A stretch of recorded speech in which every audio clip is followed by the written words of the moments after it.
Yo, what's up, ladies? I'm gonna wait for some people to filter in before I get this rolling, I guess. Um, I need to turn that off because that was a little bit of a spoiler. Anyway, I'm gonna try to wait, see who gets in and whatnot. I'm gonna post this on my Discord as well. I forgot to. I get that to happen. Jesus Christ, what's popping that, brother? Anyway, so we're here to talk about the race because I feel like you know, it was something. Like let me get this going towards a direction that I can actually like think and then speak on behalf of it. Cause listen, I thought the race in particular was it was good, but it was still, you know, a pretty normal NASCAR race, and that I think that was something that I didn't really expect considering everything. If I'm being honest, I think what I expected was I think I expected to see something so different from the norm that I kind of like psyched myself out of being excited for the race.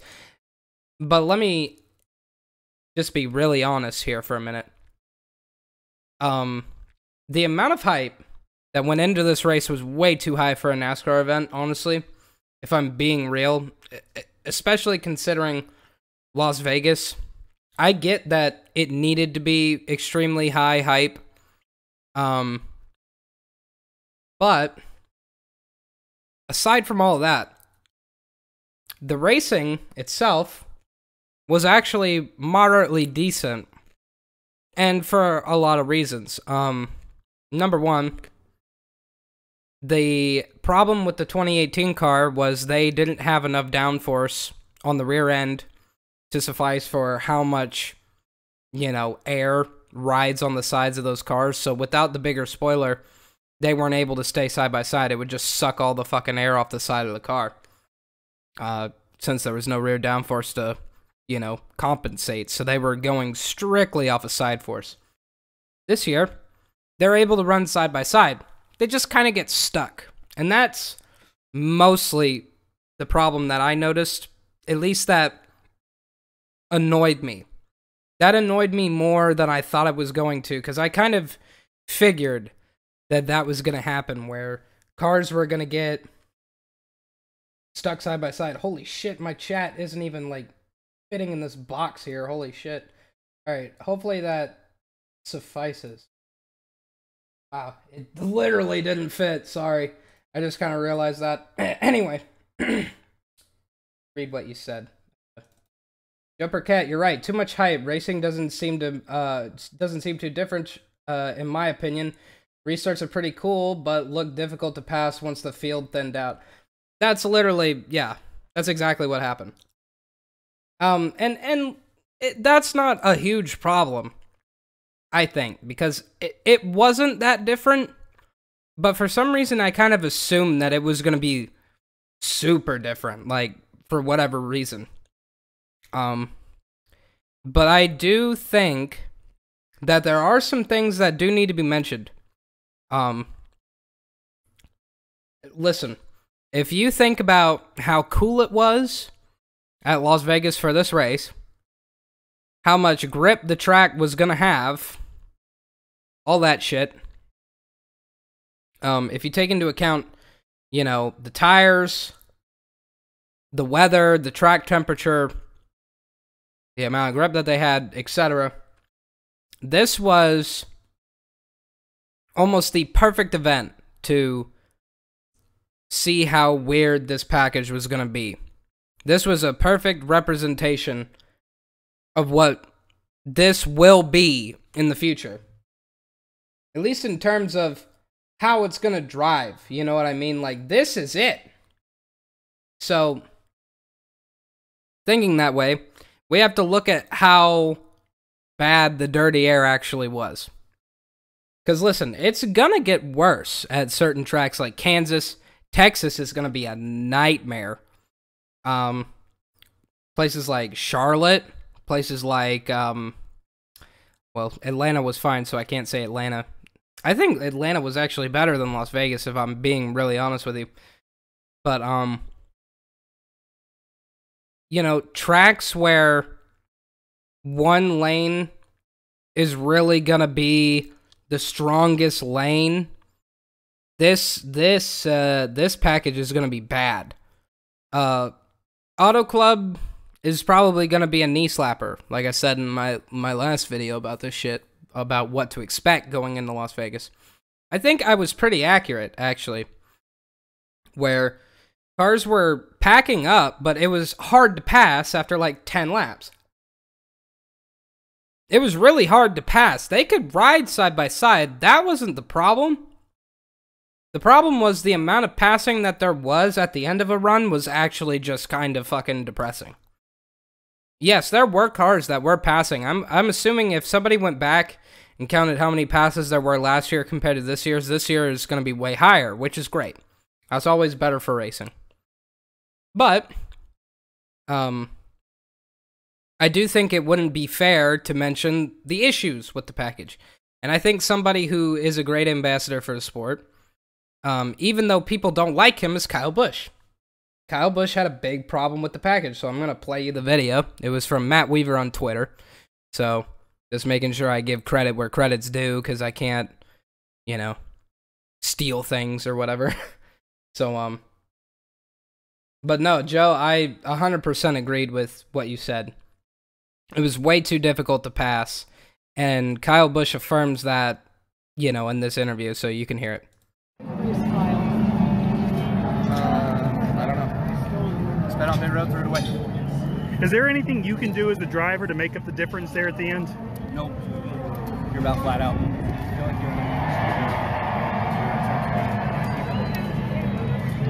The air behind guys is really, really bad. It's can be loose sometimes, can be tight a lot of times. And when I caught the 4 there, I was running 31 flats, and then when I got to the 4, I was running 31 40s. So you get stuck in there. You're an intense competitor. It's hard when you get done to try to take it down. An hour from now, I know you'll have some thoughts, but so competitive out there today. It wasn't, though, the racing we thought. Well, we didn't really think, we thought maybe it was going to be more of the drafting stuff, but it took a while for everyone to kind of get going in the first stage. Okay. Your thoughts on that? Same to me. Is this challenging at all? Yeah, it's challenging. It's all about trying to figure out who can be the man that holds it down the longest, and trying to find your balance in that way. You know, cars are faster through the corners. There's more loads on us. It's harder physically, but you know, it doesn't. The wake is just so big. You can't follow a guy through a corner. Is there advantage being up front versus in back versus in the middle of the pack? Wow. Clean air, man. Clean air. Today. Damn. So, especially that question at the end pissed Kyle off. I think he asked him, like, you know, is it worse in the back than it is at the front? And he's like, really, dude? I just explained the whole video that is, you know, clean air problems. I do think it is interesting how much Kyle Busch actually hated that package, because, listen, you have to understand who Kyle Busch is. Kyle Busch races in the lower series, where, in theory, the dirty air is actually pretty bad. Like Xfinity, the dirty air is probably pretty bad. Trucks, dirty air can be pretty bad, or it can be pretty neutral depending on what they do in terms of, you know, the splitter, etc. Kyle Busch is a perfect example of why you should criticize this package. Because Kyle Busch has done a lot of things in the sport. He's close to 200 wins. He needs 5 more to get there. Kyle Busch is one of the more experienced drivers in the field at this point as well. aside from Jimmy Johnson and Kevin Harvick and etc. So, when he's telling you that there's nothing he can do, there's nothing he can do. If the dirty air is that aggressive to the point where you lose like 0.4 of a second behind somebody, which is what he said. He said, I was running 31 flats before I got behind Harvick, and then I was stuck running 31.4, excuse me. That's fucking horrendous. And that is a problem in terms of, we saw it even at the end of the race with Joey Logano and Brad, where, you know, Joey was getting held up by some lap cars. Not too bad, but it was just, even you could see the telemetry when they showed the amount of, like, you know, what's the word I'm looking for? The interval between cars. You could see the second that he got side by side with somebody, even for like half a second, he was losing a ton of time because those cars are so momentum based now. We especially saw it in this race where if you were riding around on the top of the track, you were having such a better run down the straightaway that it was fucking intense. And dirty air, if you have more of it, drivers are going to be moving around all over the racetrack, and that's great in terms of how the racing looks, but in terms of racing, that fucking sucks. If you have to forcefully move out of the lane that you prefer to be able to try to get a run on somebody, to go around them, even when you know you're faster, that's a problem. And NASCAR needs to address it. Now, whether they could do anything about the dirty air at this point is questionable. I don't think they can. They've got what they've got, and people are just going to have to get fucking used to it.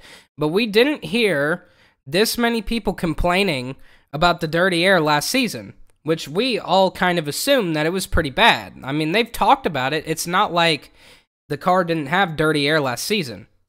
But we hear it a lot right now. We hear how bad the dirty air is a lot. To the point where Kyle Busch is literally, he's getting asked by that woman who was like, it looked very competitive. And he was like, oh, was it? Being like, was it actually though?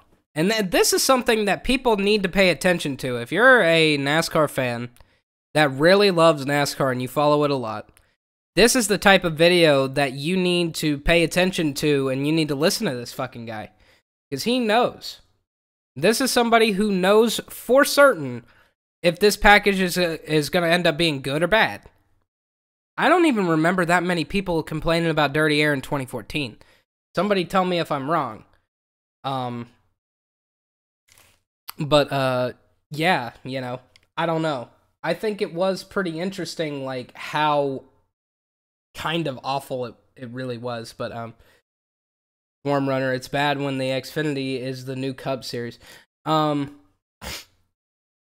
Somewhat.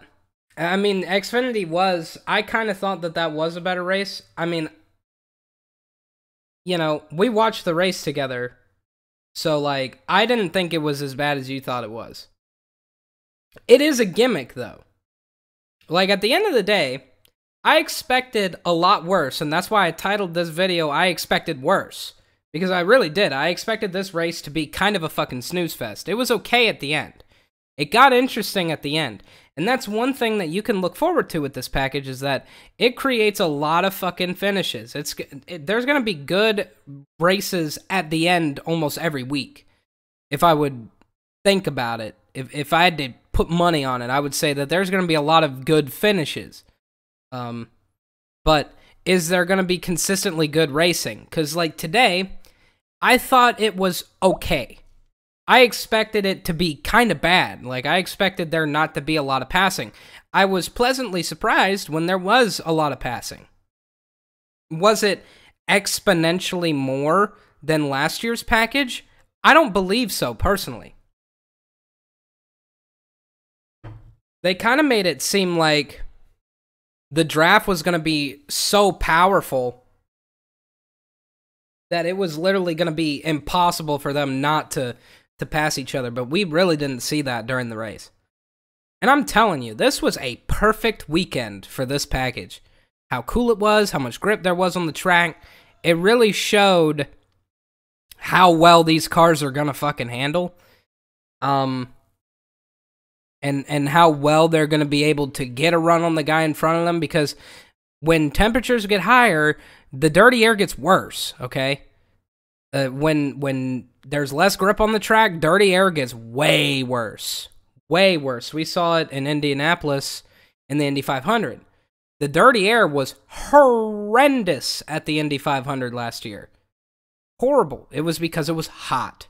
So when these cars go race on a hot track, I mean, the car in the lead is going to drive the fuck away. He's going to be gone, man. There's going to be no coming back.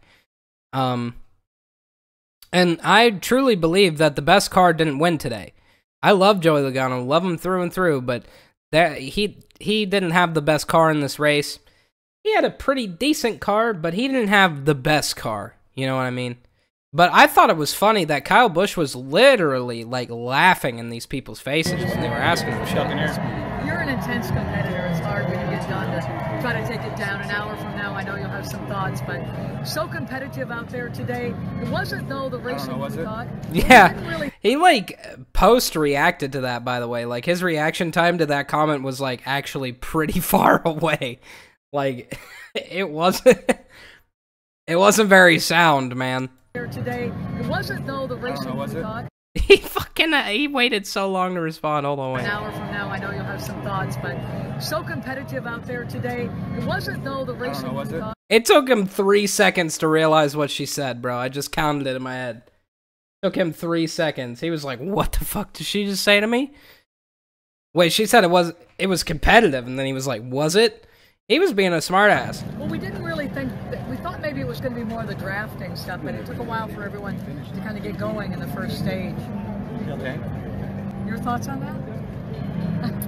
Same to me. I actually love that. He's classic, by the way. Like, there's no other driver, at least at this point, that does that shit. And by the way, yes, I'm eating. I haven't eaten all day. And I got really dizzy earlier, so sorry. But, I thought it was, I thought this interview was pretty great. In terms of, you know, just, he was being himself and telling the truth. And I think that that is important at this point in the game, man, because, like, this fucking guy, he's been around so long. He's been doing this for a long fucking time now, everybody. You know, he knows what he's talking about. And he fucking hated it, man. For some reason, he hated it. And it was because of the dirty air. He gave his reason. He said why. I just love how he responded to her at the end there, where she was like, wait, what did she say? I can't even pay attention. Well, we didn't really think we thought maybe it was going to be more of the drafting stuff, but it took a while for everyone to kind of get going in the first stage. Okay. I love that. We thought it was going to be more of the drafting stuff, but y'all didn't really get going until the after the first stage, and he's just like, okay, what's your fucking point? She was trying to ask him a question, and she didn't even really ask him a question. She just kind of left a statement out there, and he was like, all right. God damn, that's funny. I love Kyle Busch. He is a fucking hoot and a holler, dude. But aside from all of this, we kind of knew that this was all going to happen. Where dirty air was going to be a fucking problem. And it became more of a problem, at least in this race, because it was really obvious when it was happening. Cars weren't able to get as much of a run as everybody thought they were going to. Perfect conditions to really test out this package. A decent racetrack that has some character to it, but it still does have a lot of grip. I don't know how well this package is going to hold up in the next few races. Like I'm telling you, Kansas is probably going to be awful. And if Kansas isn't awful and it's somehow fantastic, great. But I kind of have a feeling that that track is gonna stink. With this package. But the good thing about this package is the other things Kyle Busch said. He didn't just immediately say, oh yeah, it was trash the whole time.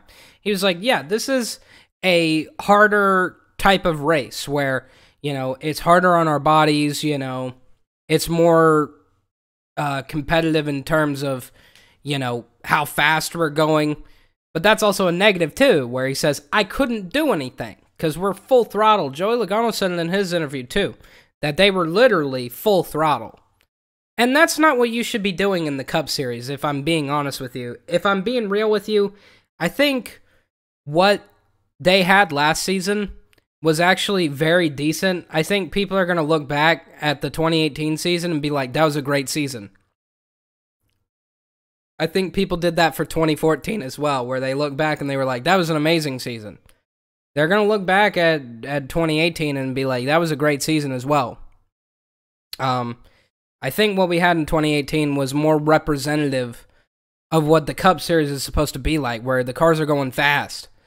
You know, cars are going fast, they're braking a lot, they're having to drive the motherfucking things, you know. This is more like what the Xfinity car is. We've technically got 2 Xfinity Series, except the Xfinity Series has a more difficult package to drive right now than the Cup car. The Cup car is, like they've been saying, full throttle.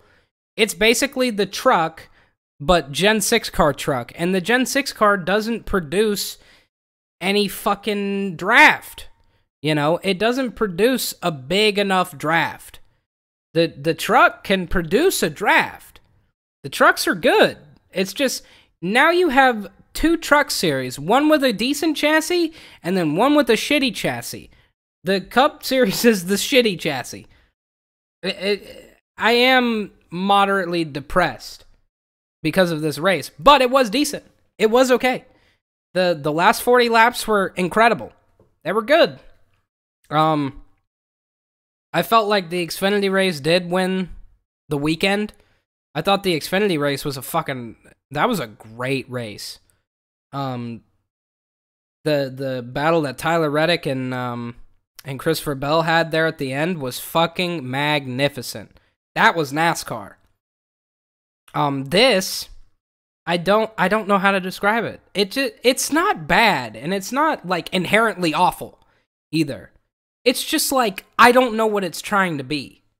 I don't think the fans, mostly, like most of us that have been watching for a while, want to see 550 horsepower Cup cars. I don't think we want to see it. If they do bring in 550 horsepower, they have to have pretty much no drag on the chassis for them to go fast enough for it to be interesting. I think the 2015 package, at least, would have been interesting. I don't want to see 550 horsepower. I also would rather them wait. I wanted them to wait from 2018 to next season to have a package change. You know what I mean? Like, I wanted them to keep what they had in 2018 and then change it for the new car. Like, and not touch it in the interim. I don't understand why they have to bring this package in. And then just make the drivers fucking hate it. And then sit there and tell them that you're going to start fucking fining them if they talk shit about the car. What kind of fucking crazy shit is that? You should listen to your drivers. They're the ones that are going to drive the fucking cars. You need to listen to your main people. And if you don't listen to them, what's the fucking point of them even being there? You know what I mean? And there's discussion that OEMs would rather have 550 horsepower in the Cup Series.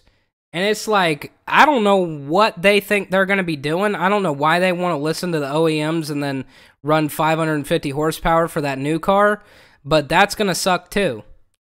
I'm depressed. Because this race kind of shows you, like, where NASCAR is going. The direction that they're going is towards this kind of racing. And I just don't know if it's for me, personally. Other people can find this the most entertaining racing that they've ever seen. And I can see why people would be like, wow, that was actually a really great race. Like, I really enjoyed it. Whatever. But, for me, it's just not. It's not an entertaining race for me to watch. what I loved watching, what I love watching in my spare time, like if I want to watch an old race that I'm like super interested in, I'll go and watch champ car races from like 2000, 1999, 1998, 1997. Those cars were fucking awesome. They were high horsepower oval and road course cars. High ass horsepower. They were going fast. That's my type of racing. And they had passing. Those cars had dirty air out the ass, but they were still able to pass. You know, it's just a half-baked effort from NASCAR to try to make something more entertaining and more interesting.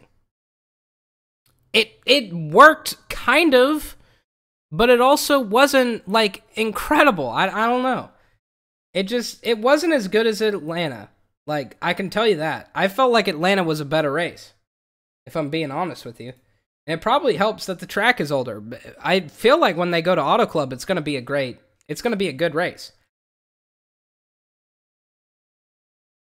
But, you know, anywhere that they're going that allows for you to go fast in the corner, this is going to keep happening. Kansas is going to be a nightmare. I'm telling you. Kansas is going to suck. I don't know. I'm going to read some chat. Fuck it. Form runner again. Here we go. My problem was that the only reason last week's was even decent was because Brad had a problem or something.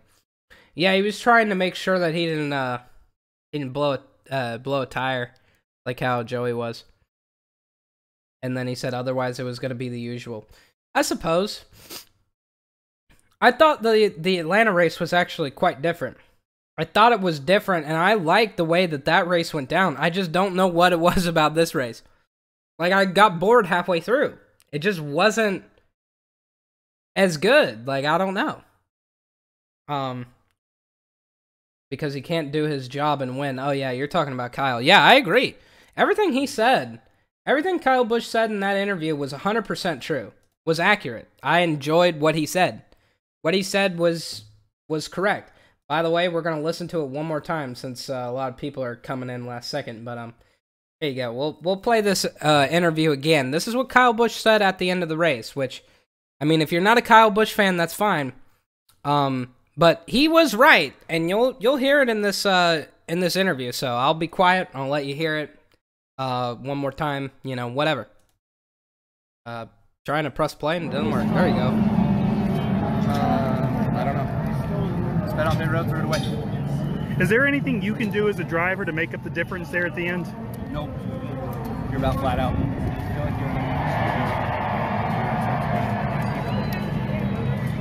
The air behind guys is really, really bad. It's could be loose sometimes, can be tight a lot of times. And when I caught the 4 there, I was running 31 flats, and then when I got to the 4, I was running 31 40s. So you get stuck in there. You're an intense competitor. It's hard when you get done to try to take it down. An hour from now, I know you'll have some thoughts, but so competitive out there today. It wasn't, though, the racing we thought.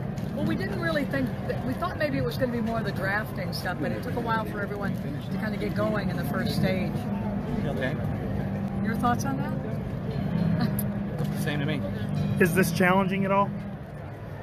Yeah, it's challenging. It's all about trying to figure out who can be the man that holds it down the longest, and trying to find your balance in that way. You know, cars are faster through the corners. There's more loads on us. It's harder physically, but you know, it doesn't. The wake is just so big. You can't follow a guy through a corner. Is there advantage being up front versus in back versus in the middle of the pack? Wow. Clean air, man. Clean air. Dude, I still love that part. He was so fucking mad that guy asked him that stupid shit. I love that part. Wow. Clean air, man. Clean air. I fucking love Kyle Busch. He's so fucking funny. It's actually outrageous. But yeah, that's what Kyle Busch had to say at the end of the race. Which he was right. He was right. And like Swarm Runner said, because he couldn't do his job and win. And then Swarm Runner also said it's a pretty big turnoff to take the drivers out even more. Also, they are pondering to the fans more than they should. I personally agree with you. I don't know if it's because I've been watching for years, because it would have been more difficult.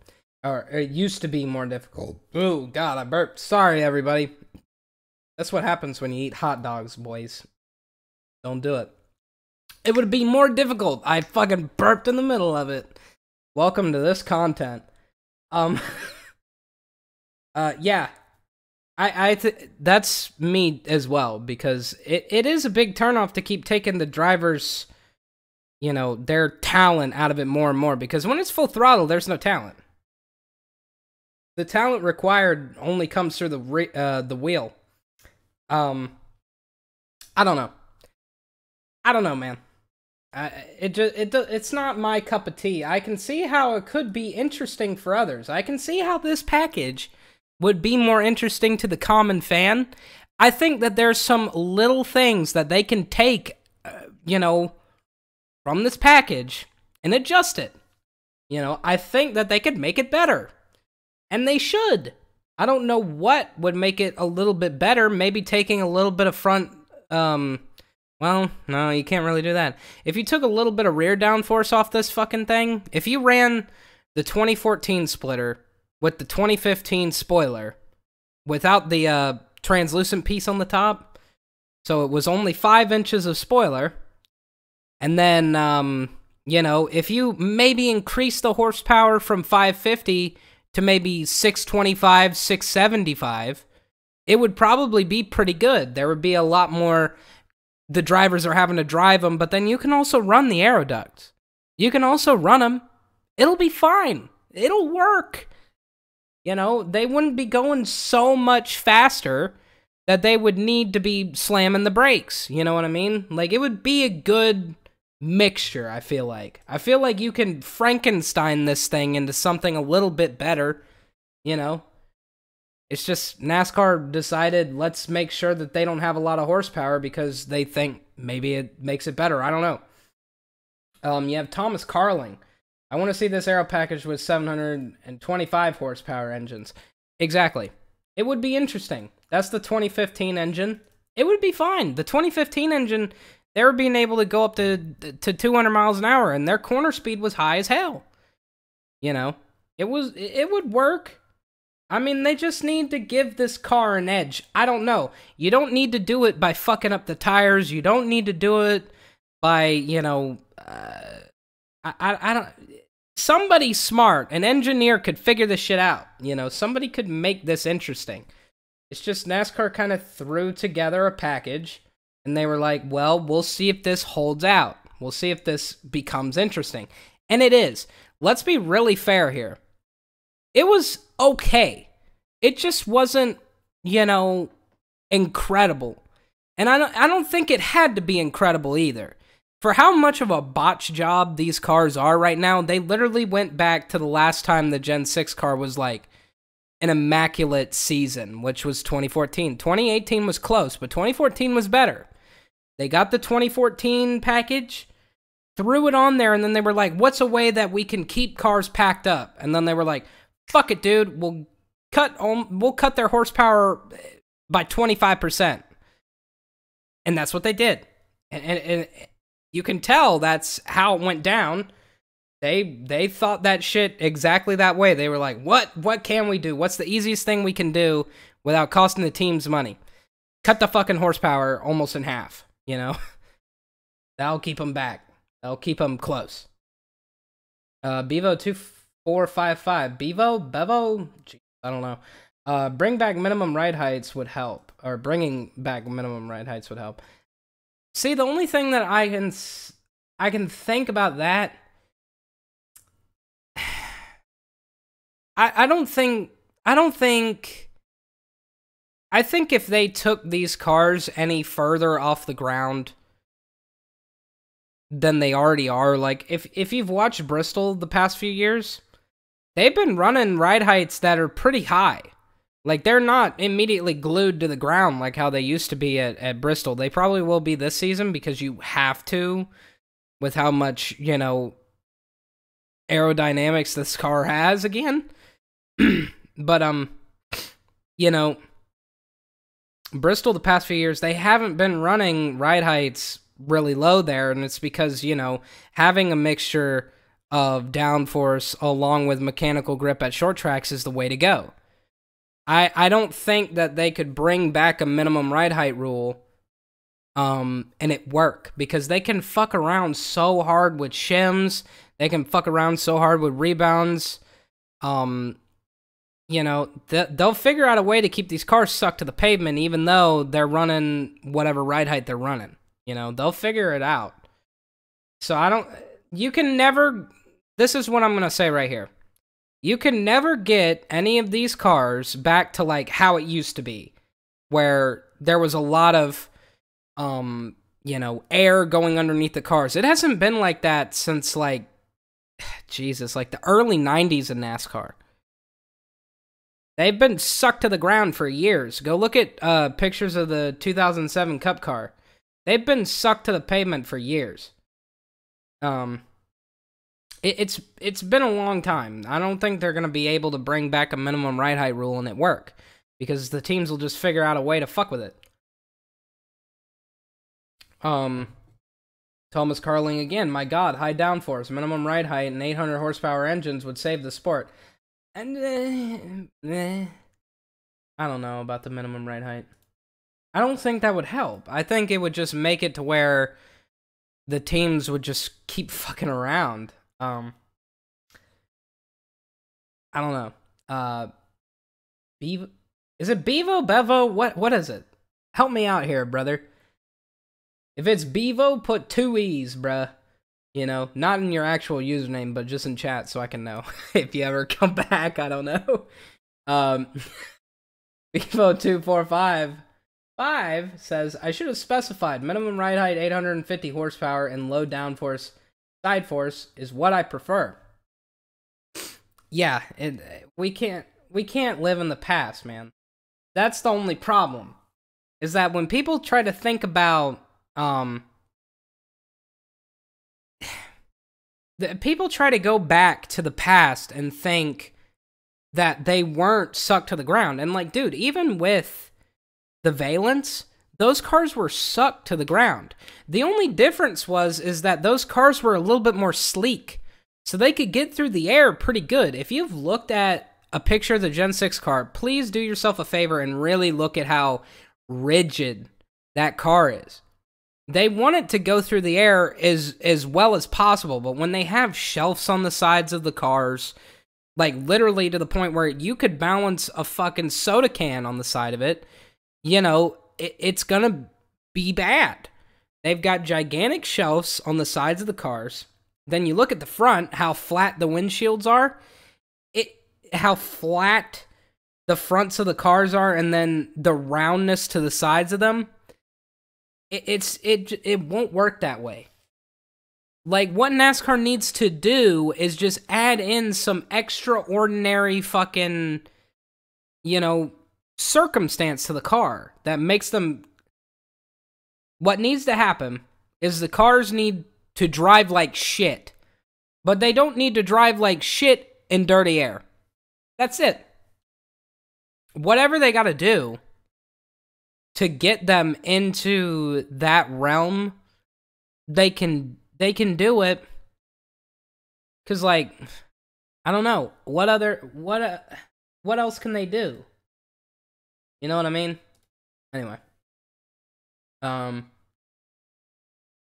Clint says, I love you, Brandon. I love you too, Clint. Thomas Carling says, yeah, high downforce, but low side force. Once again, I don't know. I mean, the low side force would definitely help. But if they have high downforce and then the side force, then you get this, where they fucking push in traffic. So, I don't know. Mr. Keith 8885. Race was trash, he says. I mean, it was good. It just wasn't like you know, it's not like what we thought it was going to be. I don't think it was trash. The race wasn't bad. It was just a high downforce stock car race. Like, that's what it was. 18813 deployable wicker bill. Fuck off, Clint. Jesus Christ. Yeah, and then Bevo. You put Bevo in the chat. I knew it. All right. Bevo 2455. Jesus Christ. I need to stop living in the past. On God, man. You're not the only one that does that, though. A lot of NASCAR fans do that, where they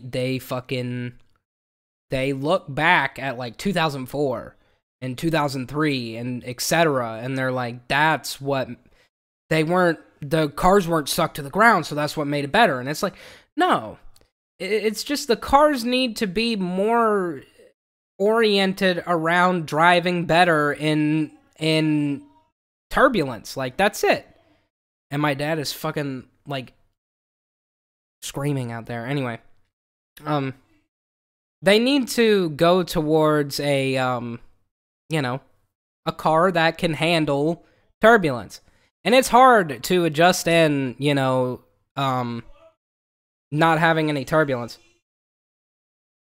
This dude is literally screaming out here. Hold on. I need to fucking... I'll be right back real quick. I just gotta yell at somebody real quick. Fucking Christ. Don't go anywhere, man. It's gonna be like half a second, dog. I promise.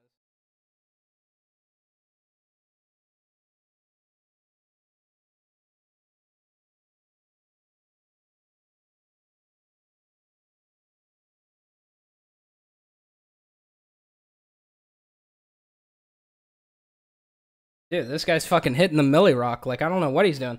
Anyway.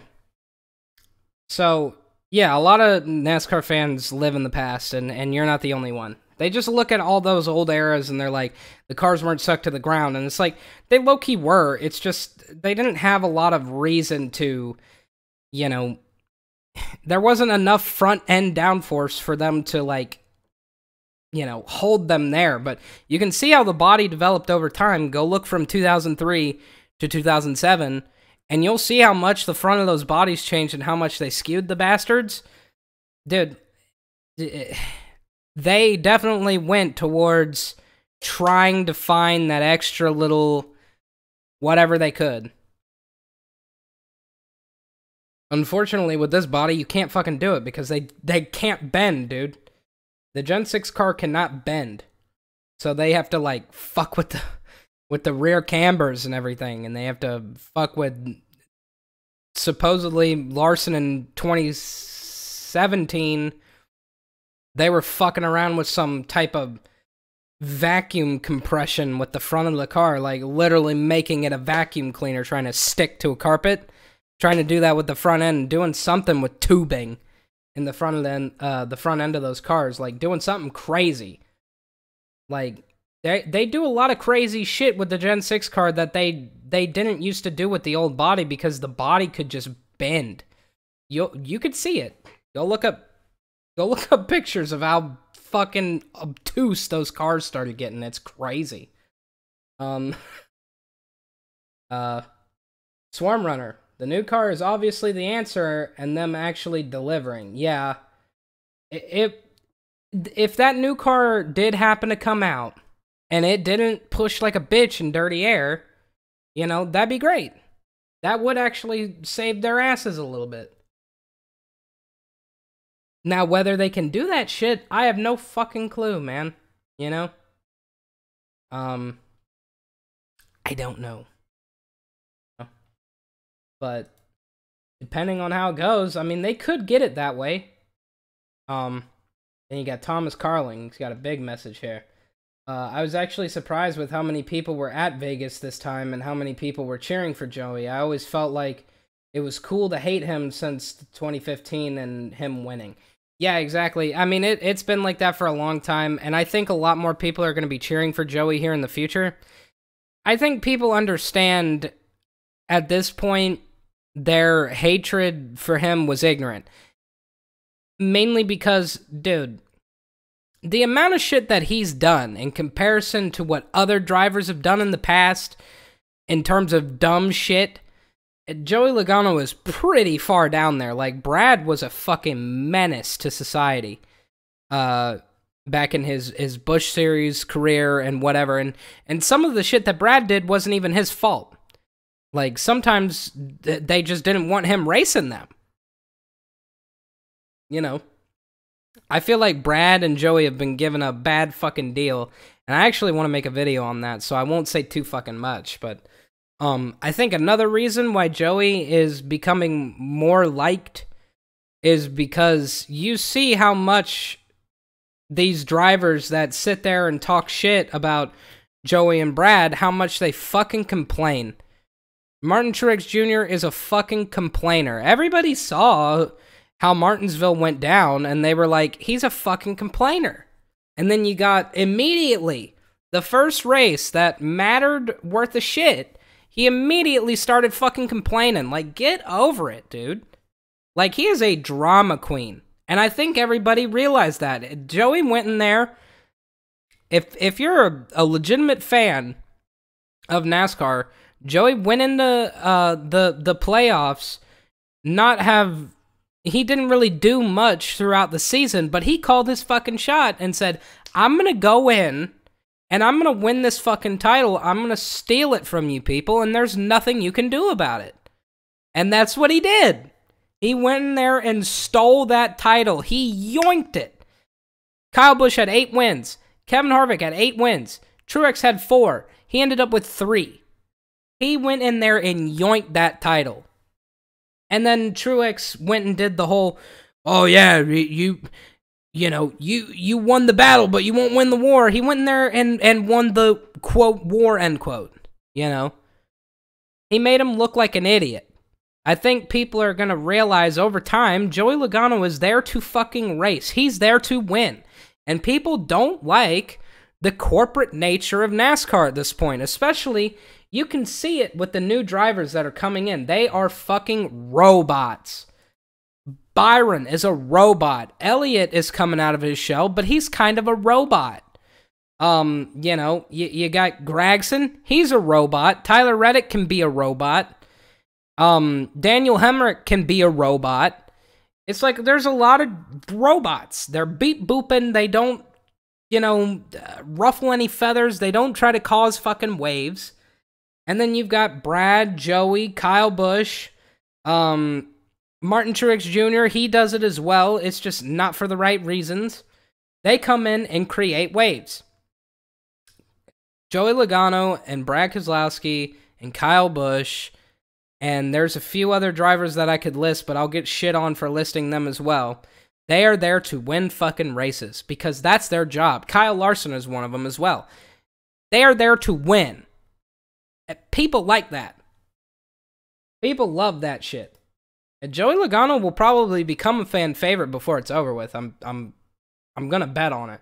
Unless he does something absolutely egregious here in the future.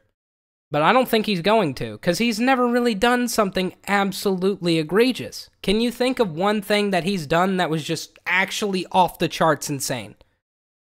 I can't really think of any. But then again, I'm a big Joey Logano fan for those exact reasons, because he's a fucking wheelman and he comes to win. He comes to fucking win, dude.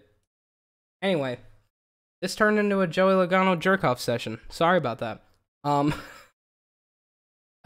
Clint, let's just get rid of the air and boom, we'd have good racing. Exactly. Honestly, ban air 2018 or 2019. Fuck, what year is it? 2019. Fuck me, dude. Alright.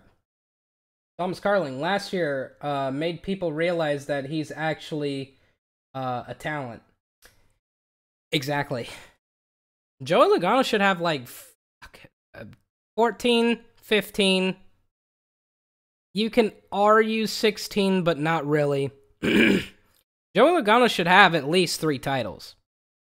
2014, he was spectacular. Considering a second season with a new team, he was spectacular. Fell off the jack at Homestead, fucked him up. 2015, we all know what happened. And 2018, he finally got the fucking shit done. He should be a multiple-time champion. I think, yeah, winning the title did help him in terms of people realizing that he's not a fake bitch, you know? It also helps to fucking rub people's noses in it sometimes, and he did. Like, he did the maximum amount of smell my shit. Anyway. Thomas Carling, hell, pertaining to the package, maybe just, skinny up the tires by a couple of inches. That's honestly the only reason why I wouldn't like if they made the tires a little bit... They don't need to make the tires skinnier. They just need to, like, remove half an inch of tread width, and then it would be perfect. They wouldn't have a lot to ride on, but they already complain about how much they're not able to feel what the tire's doing. So I don't think throwing in that kind of equation needs to happen, unfortunately. But I do find it interesting that, you know, it could be that simple as a way to slow cars down or to make them a little bit more exciting for the drivers to drive, and that overall makes racing exciting in general. If you look at most motorsport series, the more difficult the car is, the better the races end up being, unless they're just, like, so difficult that they're wrecking. And that's never the way that it needs to be, I don't think. I don't think that making the tires a little bit skinnier would do that per se, but I think the amount that they talk about they can't feel the car, that's because of the tires.